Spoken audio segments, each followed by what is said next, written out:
Les entretiens du marquis, bonjour à tous. Macron est-il en train de nous faire payer ses frais de campagne? On peut en effet s'interroger au vu de ce sommet de Versailles qui a coûté un pognon de dingue, pour reprendre l'expression du locataire de l'Élysée, et qui en a servi à rien. Reprenons un peu les faits de ce sommet. Le 2 mars, Macron, devant les journalistes, affirme qu'il va réunir les 27 chefs d'État européens pour décider de la marche à suivre contre Vladimir Poutine.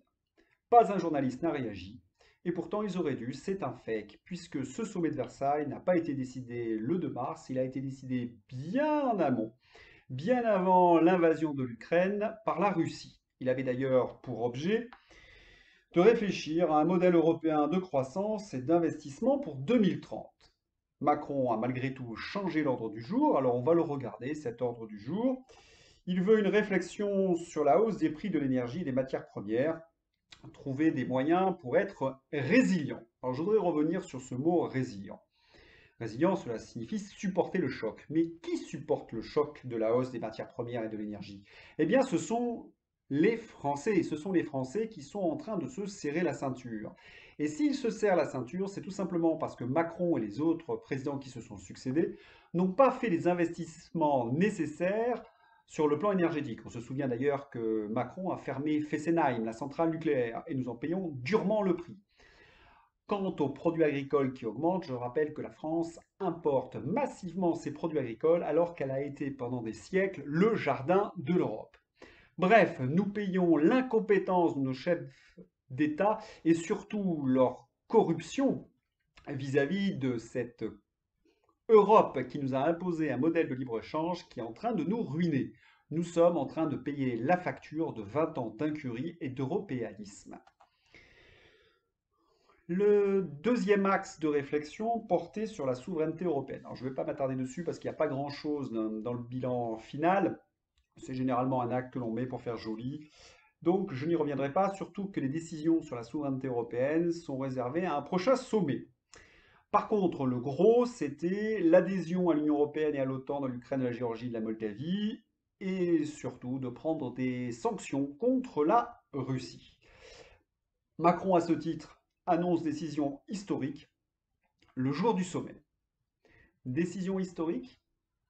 Je voudrais revenir un petit peu sur la terminologie d'Emmanuel Macron. Emmanuel Macron emploie de plus en plus des hyperboles, c'est-à-dire des exagérations. C'est la figure préférée des tyrans pour masquer leurs crimes, leurs méfaits, leurs mensonges. Vous savez, en Russie, chaque été, lorsqu'il y avait des récoltes de blé, la Pravda titrait sur les records de production. Et quand le Russe allait dans la boulangerie, il s'apercevait qu'il n'y avait pas de pain. Eh bien, c'est ça. C'est-à-dire qu'on vous dit, oh là, record battu, hein, c'est l'hyperbole totalitaire. Remarquez que Bruno Le Maire nous fait la même chose. Il nous explique que nous n'avons jamais été aussi prospères sous Emmanuel Macron. Et quand on regarde la vérité des chiffres, nous sommes proches de la faillite. Toujours ces hyperboles pour masquer la réalité. Donc Macron affirme des décisions historiques. Eh bien, regardons ces décisions historiques. Eh bien, 500 millions d'aides militaires vont être fournies à l'armée ukrainienne. Il faut savoir que ces 500 millions ont été actés avant le sommet. En fait, cette décision a été, bien, cette mesure a été prise dans le bilan final pour une raison simple, c'est pour qu'elle n'apparaisse pas comme entièrement creux. La presse, évidemment, a révélé ce mensonge en quelque sorte. Bon, Macron et les 27 réitèrent l'idée qu'il n'y a pas de guerre avec la Russie, mais est-ce qu'il fallait un sommet pour entendre ce genre de choses? Cela sonne un petit peu creux. Enfin, en ce qui concerne l'adhésion de l'Union européenne et de l'OTAN de l'Ukraine, la Géorgie et la Moldavie, ce n'est plus à l'ordre du jour. C'est renvoyé au calendrier grec et d'ailleurs les Allemands estiment que ces pays ne doivent pas rentrer dans l'OTAN puisque ça avait été une promesse de l'OTAN à Gorbatchev. Donc un véritable recul en tous les cas sur ces sujets. Mais il reste bien sûr les sanctions. Alors ces fameuses sanctions, elles sont annoncées par Van der Leyen et Macron ajoute des sanctions massives. Ils font comme si on entendait destruction massive, comme si ces sanctions allaient détruire la Russie.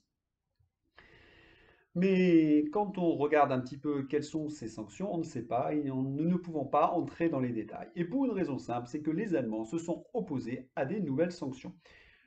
Je reviendrai là-dessus. Alors, ce sommet, bah, c'est un sommet pour rien. D'ailleurs, la presse, même mainstream, a dû reconnaître que ce sommet n'a pas abouti, hein, et c'est un sommet qui n'a aucune importance, hein, et qui n'a été en fin de compte, et on l'a bien compris depuis le début, organisé par Macron pour briller, pour faire le pitre. Et je dis bien le pitre parce que nous l'avons vu sur le perron de Versailles accueillir tous les chefs d'État, il jubilait, il riait, il avait été très heureux, hein, c'était exactement le contraire, vous savez, de ces poses là où il était tout si triste et si accablé.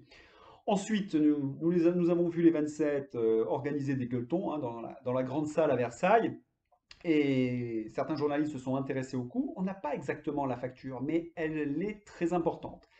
Qui va payer cette facture de ce sommet qui n'a servi à rien? Eh bien, c'est vous, hein, c'est nous. Ce sont les Français qui sont en train de payer la facture de la campagne électorale. Et à ce titre, on pourrait même commencer à faire des collectifs. À chaque fois que Macron confond son rôle de chef de l'État et de candidat, eh bien, il devrait assumer la facture. Nous avons vu d'ailleurs le responsable de la campagne électorale recadrer Macron parce qu'il avait ni plus ni moins mis sa lettre aux Français sur le site Twitter de la présidence de la République. Car s'il y a toujours cet amalgame chez Macron, il essaie d'utiliser son rôle de chef d'État pour se faire réélire. Alors revenons maintenant à l'Allemagne, puisque s'il n'y a pas eu de décision historique, c'est parce qu'il y a une dissension au sein des 27. L'Allemagne et la Hollande sont en effet contre de nouvelles sanctions contre la Russie. La première raison, c'est que toutes ces sanctions n'ont aucune influence sur la Russie, mais par contre, c'est nous qui payons la facture. Hein, il nous explique que nous allons être résilients parce que nous sommes en train de faire des sanctions contre la Russie. Nous avons des problèmes de commerce extérieur et nous coupons nos lignes avec la Russie. Nous sommes en quelque sorte dans une politique absolument absurde et qui ne sert en plus, qui n'a strictement aucune efficacité. Mais il y a pire, puisqu'il y a une crise en Ukraine, évidemment, les matières premières, vous le savez, hein, quand vous payez votre note d'essence, quand vous faites vos courses, vous avez vu une augmentation substantielle. Eh bien, elle est beaucoup plus forte en Europe que dans le reste du monde. Et les Allemands sont très inquiets parce que qui dit augmentation des coûts, eh bien, c'est une perte de compétitivité à l'international. Et cela va donc évidemment aider les adversaires de l'Union européenne, je pense aux Asiatiques, hein, qui vont gagner des marchés. Et donc, cela va entraîner une nouvelle crise économique, chômage, inflation, etc. Donc les Allemands sont en train de se dire, stop, il faut au contraire revenir à la table de négociation. Et d'ailleurs, le chancelier allemand entre un petit peu dans la danse et veut discuter avec Vladimir Poutine. Macron est obligé de supplier pour être associé à cette décision. Voilà, Macron qui fait le pitre et qui va à l'encontre des intérêts des Français. Et dans cette réélection, Macron a un allié, c'est le président ukrainien Zelensky. Vous avez, d'ailleurs, quand vous ouvrez un journal, vous vous rendez compte, vous vous en rendez compte. Ce matin, j'ai ouvert le Figaro, il y avait 8 articles à charge contre la Russie. 8 articles, je suis à peu près certain que si on attend 2-3 jours, on les débunk, ce sont des fakes. Parce que depuis le début, les articles contre la Russie sont essentiellement des fakes lorsqu'ils viennent du président Zelensky. Et que tous ces articles, je tiens à le signaler, hein, c'est quelque chose qui est absolument hallucinant dans cette guerre de l'information, tous ces articles sont issus du système de communication de Zelensky. Alors, il serait trop long d'énumérer tous ces faits, mais je vais en prendre trois parce qu'ils ont quand même marqué la population française. Dernièrement, on a appris qu'une mosquée à Mariupol avait été bombardée par l'armée russe. C'est un fake. On comprend pourquoi nous trouvons cet article, hein, c'est pour essayer de faire en sorte que les jeunes des banlieues, etc., adhèrent au discours d'Emmanuel Macron. Deuxième fake, une maternité a été bombardée par l'armée russe à Mariupol. On a appris que cette maternité était désaffectée depuis très longtemps, qu'elle était occupée par un bataillon d'ukro-nazis, le fameux bataillon Azov, hein, tristement célèbre, et que la jeune femme que l'on voyait enceinte, toute triste, dans ce reportage, eh bien, c'était une fameuse influenceuse ukrainienne. Alors, vous voyez la manipulation, puis on voit très bien à qui c'est destiné, hein, la population de femmes qui se dit, oh là là, ce Vladimir Poutine, cette armée russe. Toujours pour que Macron apparaisse comme celui qui va apporter des solutions à la crise. Alors qu'on est bien obligé de reconnaître qu'il n'y a strictement rien. Troisième fake,